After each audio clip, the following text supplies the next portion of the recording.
Nakakatuwa mga ka-wonder, ayan no. Kung mapapansin nyo, ito na yung ating mga kabir chicken. Ayan, ayan na yung mga napapisahan nating kabir no. So, ayan, kung mapapansin nyo mga ka-wonder, is nahatch siya September 22, pero nasa 1 month and 10 days na sila. So, mahigit isang buwan mga ka-wonder. Ito na sila ngayon kalalaki. Ayan, makikita nyo naman. Napakalaki ng diferensya nila compared to sa mga kasama nila. So, ayan, yung mga heritage natin, no, mga upgraded na, mga native natin. Ayan, ganyan pa lang sila kalalaki. So, ayan, no. Imagine, 1 month old, no, mahigit. Pero, ayan, pwede nang katayin. So, duda ko, nasa 1 kilo na to, eh. So, ayan, mamaya, mga ka-wonder, may tatry natin silang kiluhin. And makikita natin kung gano'n na ba nga ba sila kabigat. So, syempre, hindi lang yan. Dahil nga dito sa kabilang kulungan, meron pa tayong ibang mga kabir. So, dito naman, nasa 3 weeks old sila, mga ka-wonder, no? So, hindi kasi pa sabay-sabay yung laki nila. O, hindi pantay-pantay yung pagkapisa ng ating incubator. Kaya naman, yung laki nila hindi pare-pareho. So, ito, 3 weeks old, mga ka-wonder, oh. Tapos yung iba, is nasa 2 weeks old. Ayan. Then, ayan, yung mga iba dyan, mga upgraded na native na natin. Pero ang gaganda rin, no? Ang dami, lalaki. So, ayun sila, oh. Nakakatuwa. Ang gandang tingnan dahil ang dami nila. Siyempre, nangingibabaw yung mga kabir natin. Ayan, kitang-kita nyo naman. Nangingibabaw sila. Oh, ayan. Ayan, mga nasa 7 piraso yung mga kabir natin dyan, no? Tapos, dito sa kabilang kulungan, yan yung mga nauna. Ito, nasa ano na to siguro. 2 months na to. So, anak yan nung inay natin na bulik. Ayan sa baba. Ayan, yan yung nanay nila. And ito yung mga anak niya. So, ayan sila, oh. So, malalaking manok din, malalaking lahi. Dahil nga, ang nang asawa sa kanila, or yung parents nila is native din. Tatay nila is heritage, no? Ayan. Kaya malalaking manok din sila. Ayun, nahulit siya. Alright, so napakarami nating sisiw ngayon, no? Bukod dyan, meron pa tayong sisiw nga dun sa kabilang kulungan na napapisa natin. So, ito makikita nyo, lalaki na nila.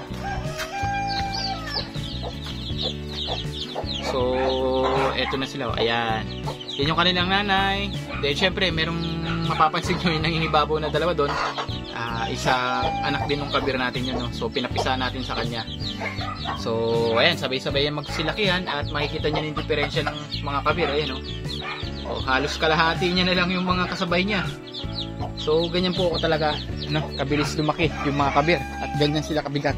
So, ngayon mga ka-wonders, titingnan na natin kung gaano na nga ba kabigat yung ating kabir chicken. Yan, alright. Ngayon mga ka-wonder, try natin tingnan kung gaano na nga ba kabigat itong ating kabir chicken. Alright.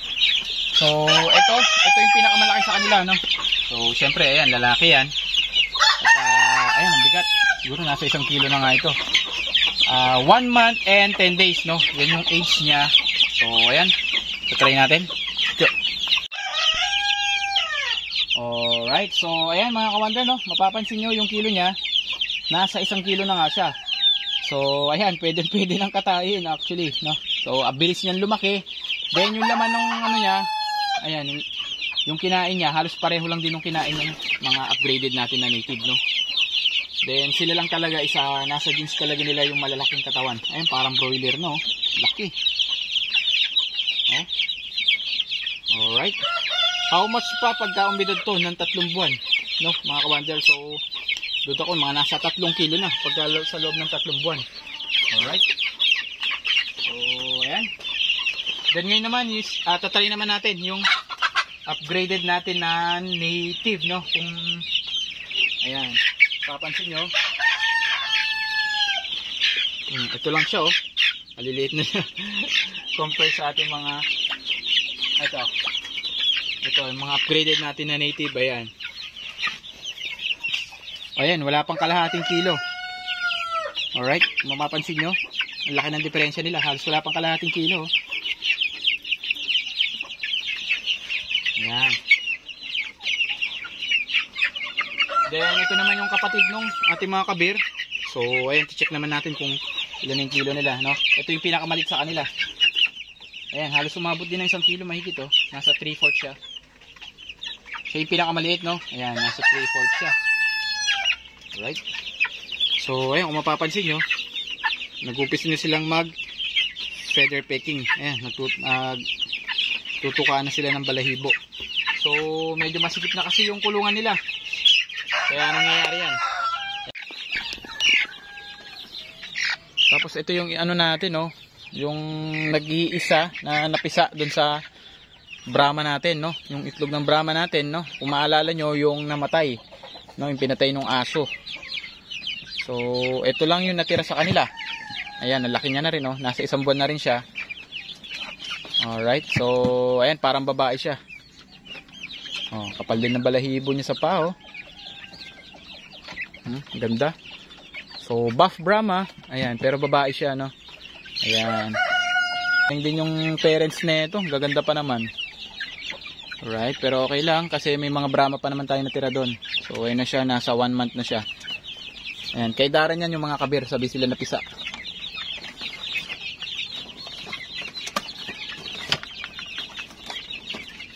Then, tapos dito may mga bago tayong hatch dito, no?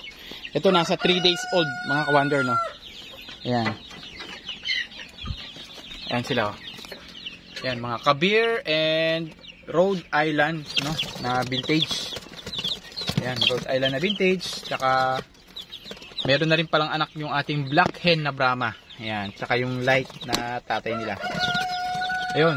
So, 4 yung pina-incubate ko. Isa lang yung napisa. Ito, ayan. Ayan, ganda, oh. Alright, so ito nga pala yung ating Kabir chicken, no? Ayan.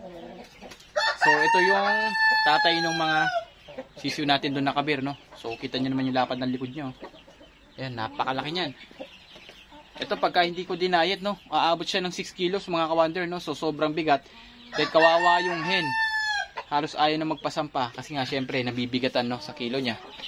So, nasasaktan. Tapos, ayun yung hen natin. Ayan na. Ayun yung hen natin. Kasulukuyan nangingitlog. Alright. So, ayan. Lumabas tuloy siya. Ayan. Ang laki din, oh. Ayan. Kita nyo yung likod niya. Na-marder na, oh. Sobrang bigat kasi yung ano, eh. Yung tandang, eh. Ayan. Kabir na natin ito, oh. Alright. So, ayan. Ito yung mga ate. Ito naman is yung mga upgraded natin na mga hen. So, ayan. So, hindi ko muna sila ginagamit, no.